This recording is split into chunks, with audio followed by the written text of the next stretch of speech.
कि अगर वो कमाने वाली है तो कोर्ट की दृष्टिकोण अलग है कि आप काम क्यों नहीं कर रहे हैं। कि अगर सपोज आप 2 साल पहले तक काम करते थे और अब आप बिल्कुल ही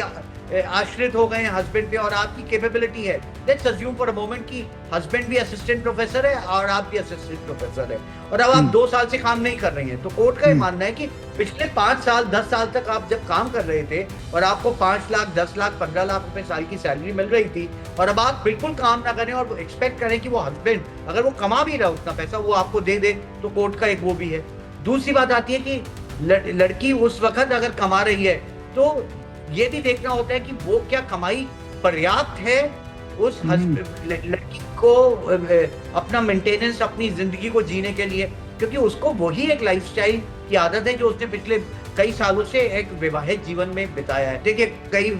कंफ्लिक्टिंग जजमेंट हो जाती है, कहीं पे सुप्रीम कोर्ट कहता है दीजिए, तो जो एक बड़ी महत्वपूर्ण जजमेंट जो मध्य प्रदेश हाई कोर्ट से निकल करके आई जिसमें पति पत्नी दोनों ही प्रोफेसर थे, उसमें सुप्रीम कोर्ट ने जो मध्य प्रदेश हाई कोर्ट ने जजमेंट दिया कि उसको मेंटेनेंस देने की कोई आवश्यकता नहीं है, वो भी उतनी ही काबिल है, उतने ही पैसे कमा रही है। उस जजमेंट को सुप्रीम कोर्ट ने मध्य प्रदेश हाई कोर्ट की जजमेंट को लेडी ने चैलेंज किया था सुप्रीम कोर्ट में, सुप्रीम कोर्ट ने उस जजमेंट को अपहेल्ड कर दिया।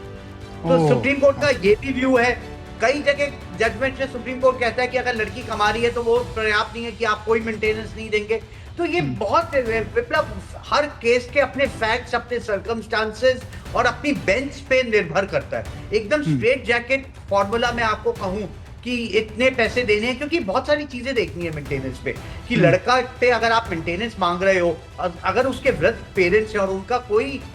कमाने का सोच नहीं है या उस आदमी पे कोई डिपेंडेबल है, तो कोर्ट उसको भी कंसिडर करता है। ऐसा नहीं है कि अगर उसके वो क्या अपने माता पिता को मार देगा या उनको खाना नहीं देगा। तो आपको ये देखना होता है कि कितनी सैलरी है, कितनी डिमांड है, कितनी एसेंशियल सर्विसेज के लिए पैसे जा रहे हैं। अगर वृद्ध पेरेंट्स है और उनकी मेडिकल के लिए 5,000 10,000 20,000 रुपए महीने की दवाइयां लग रही हैं, ये सारी चीजें कंसिडरेशन होती हैं। After all it's a relationship between humans.